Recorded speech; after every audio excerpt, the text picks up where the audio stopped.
Hey, what's going on YouTube? Alabama Reloader here. So finally at the range, and there's nobody down on the rifle side. So I got my camera set up. I'm going to be shooting the 6.5 Creedmoor. This is the Remesa. If you guys have been following along, then you know where the name comes from. But yeah, so I've already put a couple shots down range. I just want to get some range footage. A lot of people like to see this for whatever reason. Not sure why, but give the people what they want.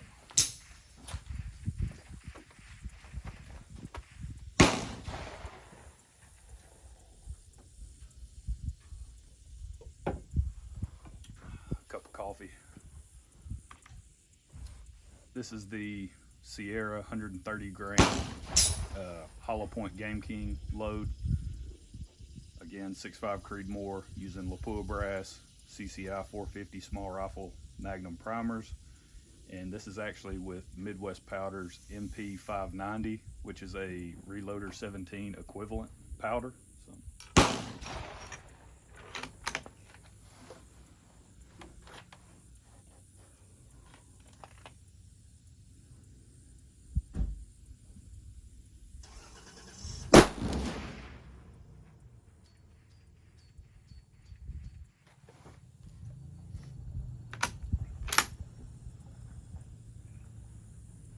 And I'm capturing velocities with the Garmin Chronograph.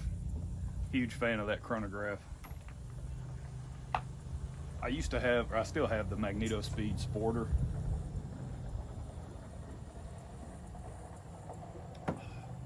And that's a good chronograph. The Magneto Speed is. I've used that. I use that a ton. The problem though that I ran into using that chronograph is I would have to break my range sessions up into two different events, so to speak, or my load development. I would work on a load development.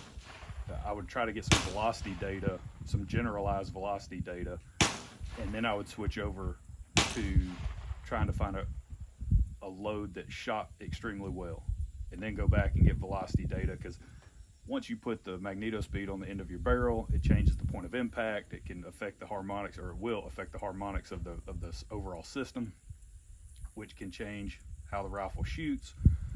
So it's a great chronograph if that's your only option.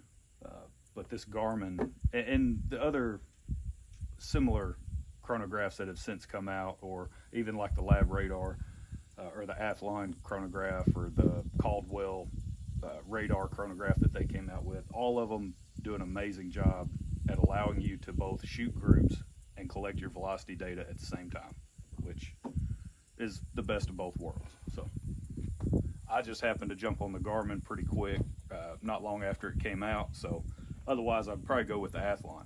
It's cheaper, does basically the same thing. So I probably would have went with the Athlon if it would have been out at the time that I bought the Garmin.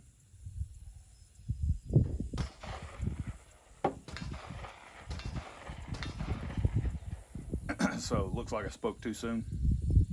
A guy just pulled around down here at the very end of the rifle range, which that's basically, you sit down there at that section if you plan on shooting out to 380 yards, which is as far as the range will go here.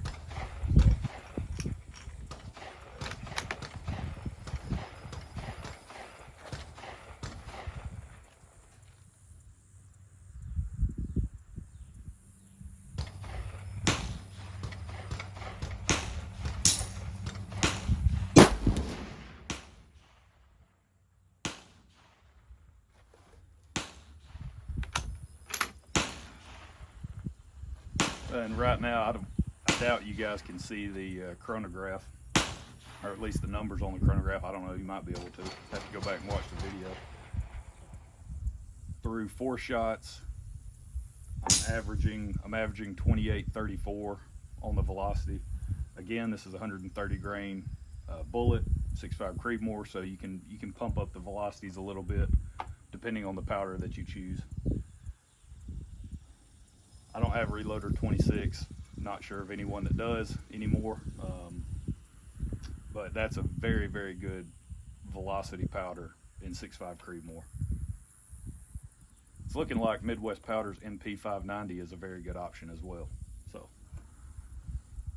I think when I tested the 130 grain tipped Game King, I was basically doing a comparison between this bullet and the tipped Game King version, shooting the exact same charge weights of Midwest Powder's MP590.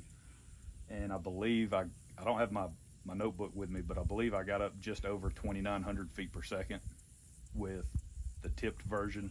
So, which we should be tracking along that same sort of trajectory here on our velocities. We should hopefully get up just over 2,900 feet per second with the final load that I shoot today. That guy's still down there getting set up, so we'll go cold whenever, you know, he gives me a shout. And I'm not really waiting that long in between shots. I mean, you guys can see on camera. You know, I'm not really waiting that long. So, just is what it is. I've got 3 guns that I need to shoot quite a bit of ammo through today. So, just don't have a ton of time to sit and waste. Not waste, but you know what I mean.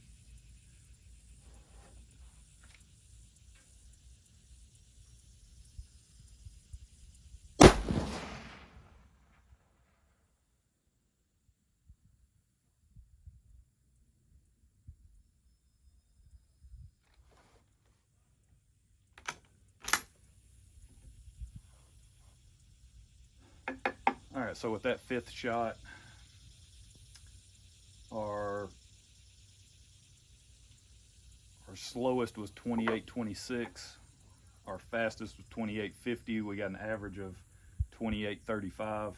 I'll take that. I'll definitely take that. All right, well, let me pause the video here because we're already 7 minutes in, but you guys can see this rifle is super sweet. It's got that Boyd's thumb hole stock on it. Again, it started life as a Remington 700 CDL in 243 Winchester. I've got a Christensen Arms Mesa barrel on it, and then up top I've got a Leupold VX Freedom 3-9x50 fire dot scope. This is just going to be a perfect hunting setup for this coming season. So, need to go cold? Okay, yeah, we're cold. All right, so that guy just went cold. This is actually a good time. Let me walk down and show you guys the target. All right, guys, so here at the target. Oh, now I'd shot the first 2 groups. Let's see, this one. So I shot this one and this one on a different range day. So now I'm here, I got to shoot these last 3. So this is the one I just shot. So you have 4 right here and then 1 just up and to the left a little bit. Hopefully these next 2 maybe we'll tighten up. If we just shoot good enough, somewhere around an inch, I'll be extremely happy. Again, this is the 130 grain tipped Game King loads.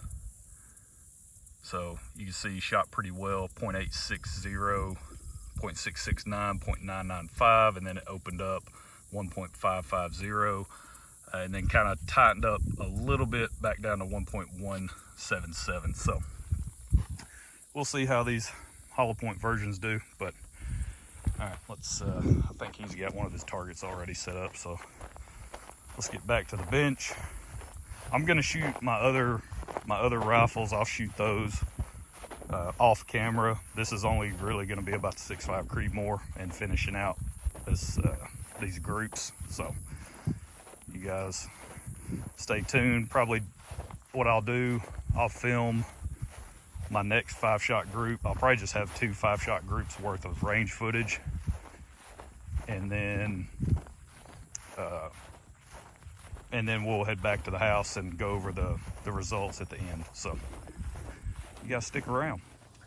All right, guys, he's back now. So we had to go cold real quick right as I was getting ready to set up and shoot this other 5-shot group. So gonna jump back on the rifle, shoot this 5-shot group, and then I'll probably shoot it pretty quick, and we'll head back to the house and go over the results. So you guys just hang in there. We're almost done.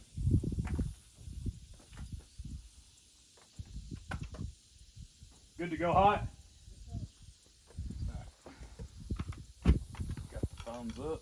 We're good to go.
Last one.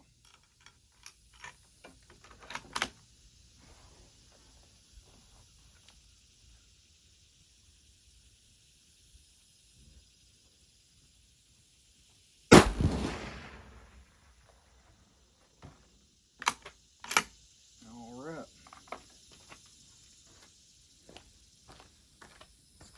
Let's get back to the house and check out the results. All right, guys. So back at the reloading bench, let's take a look at these three groups. So this was the 3rd, 4th, and 5th charge weight that I tested. Again, this was with the 130 grain Sierra Game King, the hollow point version. These were the 2 different bullets I was testing. So let's see, I think my plan now is to load up some of these guys. Let's see, on the 130 tipped Game King. I would like to go with just the 41 grain charge. That shot well for both bullets. That was a .669 in the tipped Game King and a .798 in the hollow point version. I would like to just maybe load up 41 grains of MP 590, again, reloader 17 equivalent. Maybe load up 10 rounds of each, I'm thinking, because my plan is pick a charge weight for both of these bullets, load up 10 rounds of each. It's August 22nd right now, still hot outside. It's like only in the upper 80s today, so it's actually cooled off quite a bit. Humidity's still through the roof. I've got the velocity data from this test, and I would like to compare it in the middle of winter, right? Middle of hunting season, when you're gonna need this particular load to perform the best, right? That's when it's game time, is during hunting season.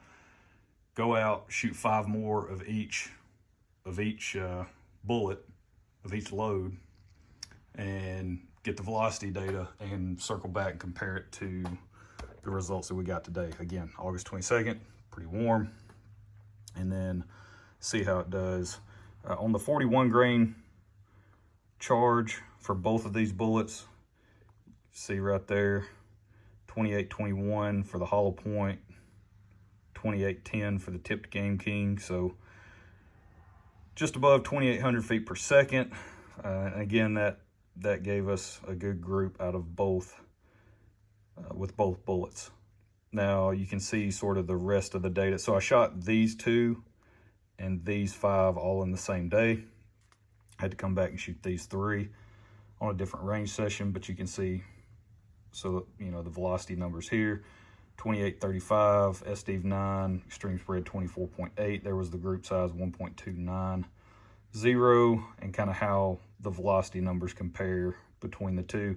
Really close. Again, we're not too far off, so velocities are pretty consistent in terms of nothing crazy going on here between the 2 different bullets. And let's see, 42 grains, 2872 with the hollow point, 2867 with the tipped Game King, and then SD extreme spread, and then group size. So the tipped Game King didn't really like that 42 grain charge. That's the one that opened up quite a bit. Shot pretty good. It was flat. It shot flat in terms of vertical. Had some horizontal though in the hollow point version. And then 42.5, that shot a good group. 4 in the hollow point version, I mean, it was 4. That's 4, and then the 5th one. So that shot really good. But I think I'm just gonna stick with that 41 grain charge weight, and then yeah, probably just go with that. I think 2,800, and then we can circle back. Or I mean, I don't know. I might just go a 42.5, pump up the velocity, and then knowing more than likely we're going to lose some whenever the temperatures drop down quite a bit from where we are now, and just see what that delta is. Either way, that's the plan. So that's where we're going to leave it. Hope you guys have enjoyed today's video. For those of you that, for whatever reason, get your satisfaction from watching people shoot rifles, I hope this video met your needs. I don't know. I'm just not a fan of setting up a camera and just recording me shooting. It's just, I don't know. I don't really care to watch it, so I guess it's just not that big of a deal for me. I care more about what's the information behind it, what are you testing, what are the results, what are the conditions, and then move out, right? So that's where we're gonna leave it. Hope you guys enjoyed it. Don't forget, if you want a hat, go buy a hat from the website, alabamareloader.com. Go check out all the stuff on the old website there, the old interwebs. And yeah, we'll catch y'all next time. Y'all have a good one.